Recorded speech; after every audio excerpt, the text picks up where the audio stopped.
All right, good to see everyone. Going back, reviewing the Florida game, and then on to Arkansas. Reviewing the video, I thought we played well enough to win the football game. We played well in all three phases, offense, defense, special teams. Comes down again to closing games out, which we're all aware of, and we had many opportunities to do that. Again, in order to improve and correct this, we must own it. It starts with me first and foremost, and it starts with everyone within our football organization of owning it. Really, really proud of our players. They're putting themselves in positions to win. We just have to perform at the critical moments, the critical junctures of the game, but with their effort, their style of play, very, very proud of them, and we're going to continue to need that, and more so as we continue to move forward. I thought there were a lot of positive things coming from the game. Unfortunately, we came up short, one play short. As we know, winning's fragile, and inches make the champion, which we talk about, and there was a lot of plays where there was inches. But when you just look at our offensive performance, we only had three and outs the entire day. We had a 16-play touchdown drive, a 9-play scoring drive, an 8-play scoring drive. We were 7 out of 16 on third downs, and we were 4 out of 5 on third down conversions in the fourth quarter. We had 250-plus rushing yards against a defense that was giving up 53 yards per game and top 1 or 2 in every statistical category in this great football conference. Defensively, did a great job on third down. We were off the field 80% of the time, so they were 20% on third down conversions, 65% on first down efficiency defensively, 6 tackles for loss and 3 sacks. But as we know, came down to fourth down conversions. And again, we have to get off the field. But, very proud of our players, the resiliency, had all that adversity occur and then come back at the end of the game in a 1-minute offensive situation and get us in position to win the football game. So a lot of things to move forward. Nobody's going to feel sorry for us. Playing a very, very talented Arkansas football team, very physical, very big. The ability to control the clock. I think they have one of the best quarterbacks in the country. He's a 3-year starter. He's managing their offense. Brett has done a phenomenal job of building that program, and they're basically in the same situation as we are. They've had some gut-wrenching losses where they could have won the football game, and it's a play here, it's a play there. Very, very aggressive on defense, very big, can play man coverage, very good in special teams. We all know their offensive line is very, very big. They have one of the premier running backs in our conference, and they're going to come in here ready to play, just like we'll be ready to play. So it should be a heck of a football game on Saturday, but they have our full attention. Very, very talented, very physical, and it's going to take everything and more so. They present many problems defensively for you in terms of their style of play, their personnel, and then also what they do schematically defensively as well. So I'll answer any questions you may have. Butch, do you have an update on the expected status this week of Pig Howard and Cam Sutton? Pig is still day-to-day. I'll know a little bit more today, exactly where he's at. And then Cam Sutton, we fully anticipate him ready to go. And I think a lot of people, it's easy to guess and be right. I want to set the tone right now. He does not have a broken jaw. That is absolutely false. In a couple of games this season, you've declined penalties on defense that would have backed the offense up even more. Why is that? Yeah. Well, great question. But when you're coming out of your own end, most of the penalties have been when they've been inside the 10-yard line. So if it's a 10-yard penalty or a 15-yard penalty, it's not that yardage. So I believe we had a situation where we could have had 1st and 13 or 2nd and 9. And we felt it's more importantly to have the down. So just to educate you a little bit on that, is it's half the distance to the goal line. So a lot of times, based on the offense you're playing, sometimes you're willing to give up 3-4 yards for the down. And that's what happened in the Florida game and the Oklahoma game as well. Butch, you mentioned being able in the last drive to get down the field and be able to kick a long field goal, but you guys only got 4 plays off in the last minute 21 with 2 timeouts. Right. Was there confusion? Was there slow communication in terms of getting the play in? Why were you guys able not No, not I- to get more snaps off? I thought we did a great job of managing the game, of getting it down there and giving us an opportunity. There was some moments, I think, with communication problems from the officiating crew to the coaching staff in terms of clock stoppage. There was a number of times where we thought that the clock should have been stopped on first downs. So I think there was some of that going on, but again, we put ourselves in position to where we had to win the football game. It's a very difficult kick. We understand that. Aaron does a great job. He's made those in practice, and he'll make those in his career. But, I think there was some things just from a communicative standpoint of, stopping the clock. Is he out of bounds? Was he in bounds? Some things that way. But does Josh Dobbs have as much freedom to audible this year as he did a year ago? And secondly, do you have a concern about your team's confidence level now late in the fourth quarter? Well, first of all, he does, Jimmy. He has, freedom on certain plays. And a lot of times there are built-in audibles within one play. Like, he can have 3 options on one football play. And a lot of times the structure of the defense will dictate which options he gets to. So that's the equivalent of an audible. He probably has more in terms of that than he did last year. And that's just because of experience, and he can handle that. In terms of confidence, in the fourth quarter and closing games out, we have to learn from these experiences. We'll go back to work today. We'll talk about it. We'll dissect it. We'll look into everything. We'll try to simulate it and practice as best as we can. And it comes down to having success. And, football is a strange game, and it has a way of equaling itself out. And we'll win our share of games in the fourth quarter as well, but we just need to stay positive and keep working through it, and we will. We have kids that have great resiliency, great competitive spirit, so we'll continue to improve on that. I know we have to improve on it. Starts with us as coaches as well. Butch, only 2 catches by the wide receivers. First of all, where's the confidence level in the passing game, and where's the trust level in the passing game, particularly the more vertical passing game at this point? Sure. We want to be able to throw the ball more down the field. That's really a big part of us offensively. I can tell you this, everyone wants to look to the receivers or the quarterback. It takes all 11 individuals working together. Sometimes we have those plays called and we don't get them off for one way, shape, form, or another. And it's not just the offensive line either. It's 11 individuals working together as one. But we take great pride in our passing game. We want to be a receiver-oriented offense. That's, if you look at our nature, if you look at our history, the receivers are a big part of it. You're talking to a head coach who's a receiver coach. So I understand, what they're going through. I understand that. But we'll work to get better at it. We'll continue to work on our throw game. And we need to continue to improve on that. So we're well aware of that. And that's going to be work in progress. We're a little bit behind a little bit. I believe we only played 4 wide receivers in the game with injuries. So I give those kids a lot of credit. They had to suck it up and play a lot of plays and play our style of play. But we do need to get the ball to them much more, and we'll continually work on that. Coach, after the game, you referenced a lot of missed tackles in the fourth quarter. Going back and looking at the film, and I know hindsight's 20/20, do you wish you had been more aggressive with pressure on those fourth down plays, or was that a reflection of personnel, especially with Cam being out on the last drive? Anytime you take Cam Sutton out of your defense, he's a great football player, but it just comes down to execution of fundamentals and what it takes to play winning football. The completion didn't get us beat. It was leveraging the football that got us beat. And it's leveraging the football, it's putting the eyes on the thighs, and it's running your feet on contact. And we did. We had too many missed tackles in the fourth quarter. We allowed too much run after the catch, and that'll be a point of emphasis like it is every week, and working on tackling and the fundamentals and the discipline that goes into that. This is kind of the same topic, but just looking at the fourth downs in general, when you looked at those back on film, I guess what stood out to you were some of the issues when you watched it again as to what you had on fourth down? Good question. I think it's a combination. Each fourth down play kind of had a story of its own.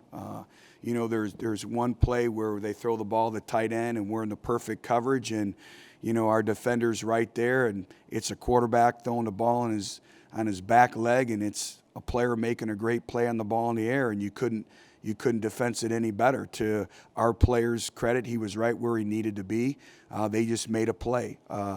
You know, on the 4th and long, you know, we're supposed to be robbing the dig area, and you know, we looked the wrong way, and the eye discipline that we talk about, and you know, they were able to capitalize on that. But again, you know, the completion's made. Let's just rally and get the ball down and still force them. I believe it would have been still 20 some odd yards to go. So I think it was a combination of little things, and you know, it's eye discipline, it's understanding the situation, what they're going to run, and that's the thing that, you know, we did such a great job to generate those 4th down plays, and did a great job on 3rd down. Now let's capitalize on all our work that we did to generate, you know, the 3rd down, get, you know, to 4th down, and we'll continue to work on that. Just in general, you talk about the snap and clear thing, but when you're dealing, you've been through situations like this before, I imagine, when you're dealing with criticism on a personal basis about what things going wrong, just how do you react? How do you respond? How do you try to bounce back from that just on a personal level? Well, it's not about me. It's about our players. It's about everyone in our football organization. And I'm the head football coach. I'm responsible for anything and everything, and I would say put it all on my shoulders. I want you to put it all on my shoulders. I want to free up our coaching staff to coach. I want to free up our players to play. So that's part of the responsibility and obligation of being the head football coach here. And, you know, I've been through this. I see us making progress, but I'm responsible. Put it all on me so our players can go play and our coaches can coach. And that's the responsibility of being the head football coach. But you said in your opening comments you thought the players played well enough to win this game. Do you think you and your staff coached well enough to win this game? Well, that's, you know, I do. I thought we all did. It's just, again, it's 1 or 2 plays, and I think it's putting everything in perspective, and I really believe that. And we're 2 plays away. We're 10 seconds away from being 4-0, and we're 2-2. And, you know, we can't let 2 plays or 10 seconds define who we are. We have to continue to work, continue to grind. You know, I thought our coaching staff had a great plan going in. You look at, you know, how we limited them offensively. You look at some of the things we did from our own offense. So, again, it just comes down to 1 play, 2 plays. And, you know, I hurt for the kids because it's all about our players. But, you know, players are resilient. And for us, you know, we don't have time. You know, it's gut-wrenching, but you have to move on. The fans, they have all week to dissect the game. You guys have all week to dissect the game and talk about it. Well, as coaches and players, we don't. We have 24 hours, and we have to move on because we have a very talented and hungry football team coming in here in Arkansas. So we have to put all of our effort into preparation. Butch, Darren Kirkland played, I think, all but 2 series, but why did he not start the game? Well, we just thought that, you know, going into our first SEC game and being on the road, and again, you guys get all caught up in who starts. It's just who takes the first snap. And we just felt that in terms of communication, knowledge of the entire defense, and Darren continues to get better and better, we wanted to ease him into the flow of the game. But again, it's an organizational chart, as now you guys remind me every week, not a depth chart. So it's basically, you know, putting the players in positions to succeed, and we just felt from a comfort level that he would be able to ease into the game much better. Coach Jake McGee had 5 catches Saturday, including a big one on a 4th down play as a Florida tight end. You have possibly the best tight end in the country coming to town this Saturday with Hunter Henry. What can you do to better defend the tight end? Well, you're exactly right. He is the best tight end in the country, and he's going to play in the National Football League for a very, very long time, and they do a great job structurally of getting him the football. He's one of their playmakers, so we have to make sure he's accounted for in every set, and they do a very good job with different personnel groupings to try to isolate him. They do a great job of picking matchups for him. And so we have to do a very good job of who's on him all the time and the eye discipline. And because they do so much run action pass, and, you know, what they try to do is put the run pass defender in conflict. So we have to play with great discipline and know where he's at all times because he is a great football player. Steph,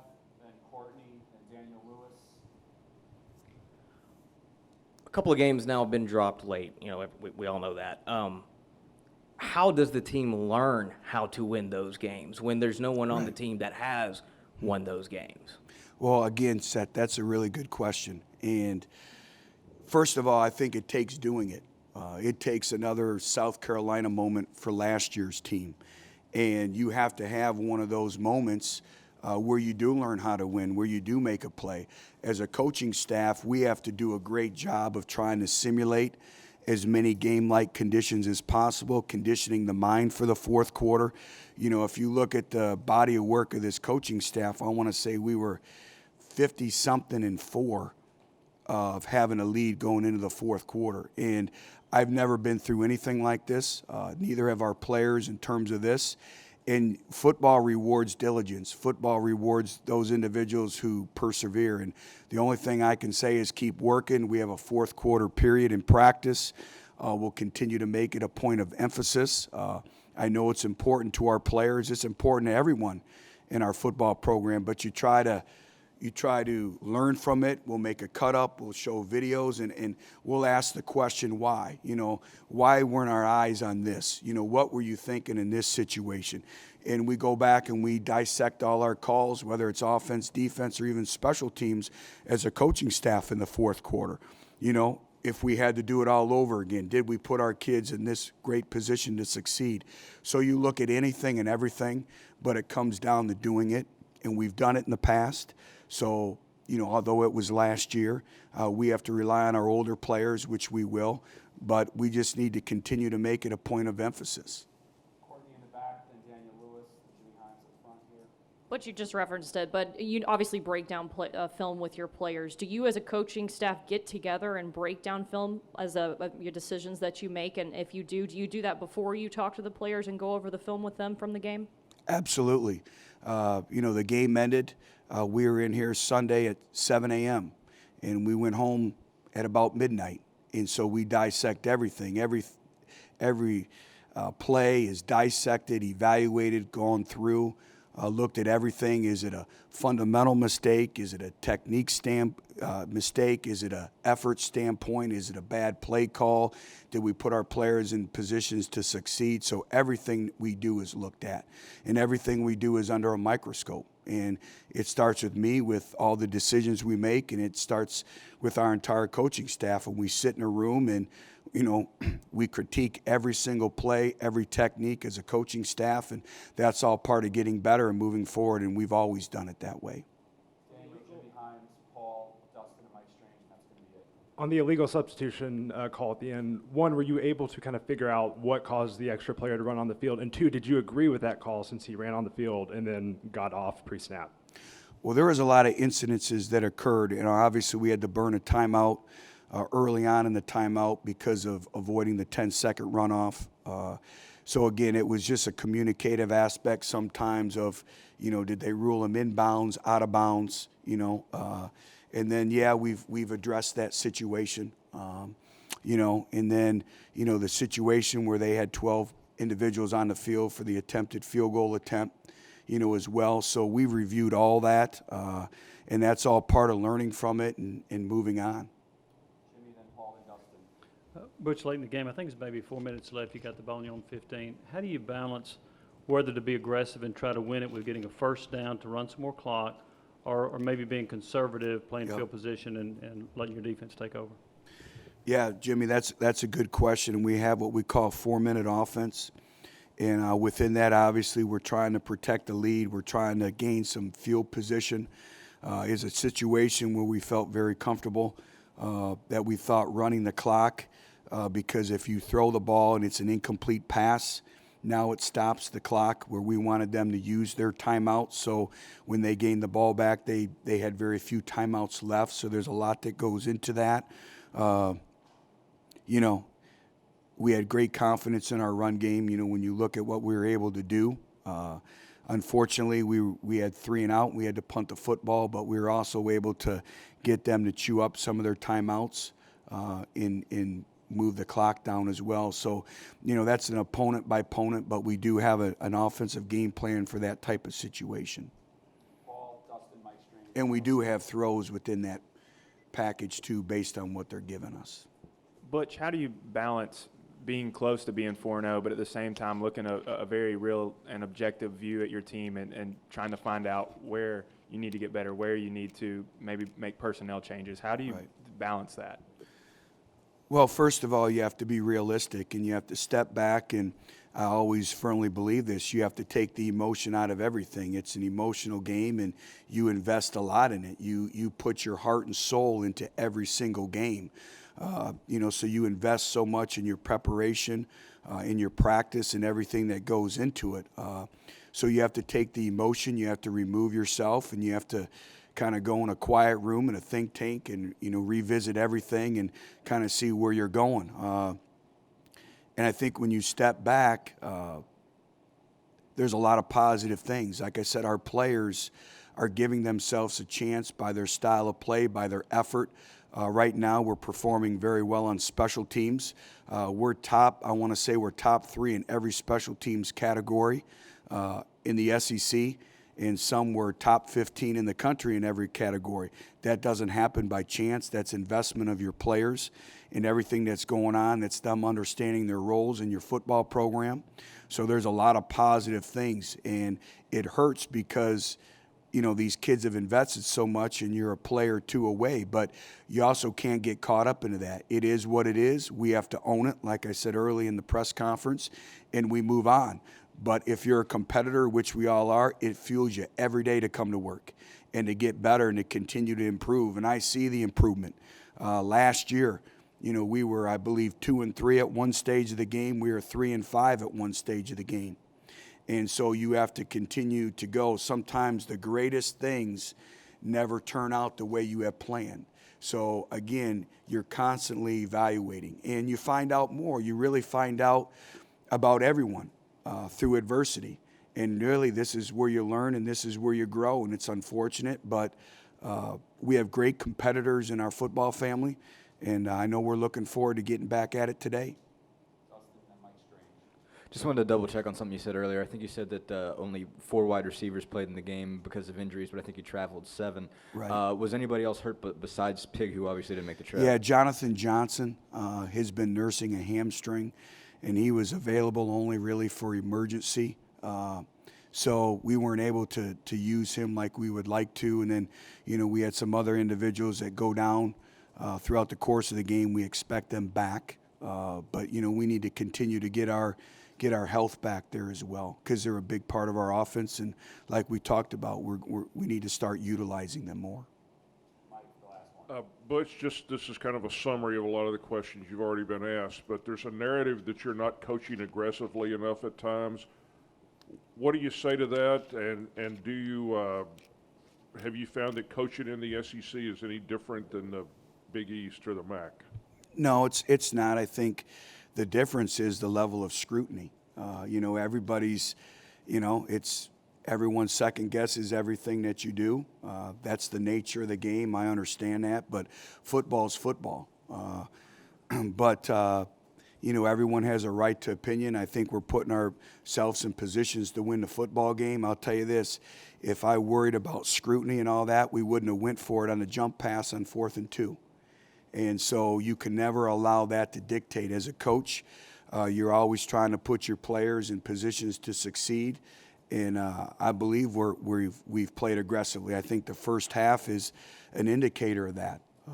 And those aren't trick plays. Those are momentum plays. Those are plays that we carry in our offense week to week, and our players did a great job of really executing them. But you can't worry about the outside clutter and the outside distractions. We live in a week-to-week season. Love is conditional. I understand that. And you just have to keep grinding your way through it. And that's the only way I know. I understand that's part of the game. But I welcome that, and I have big shoulders and put it all on me so our players can go out and perform on Saturday. Thank you, everybody. Thanks.